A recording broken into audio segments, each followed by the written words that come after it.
Tuluyan na pong pinatalsik sa Kamara si Cavite 4th District Representative Kiko Miao Miao Barsaga. Sa botong 265 yes, 14 no, 8 abstention, pinigil o pinagtibay po ng plenaryo ang rekomendasyon ng House Committee on Ethics na siya ay tanggalin na po sa kapulungan.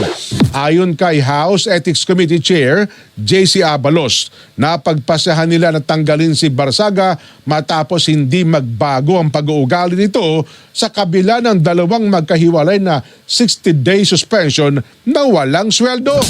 Kabilang sa mga isyong tinalakay ng komite ang mga paratang ni Barsaga laban sa ilang kapwa mababatas, mga social media post na nakasisira sa imahe ng Kamara at iba pang aksyong itinuturing na hindi angkop sa isang miyembro ng kapulungan.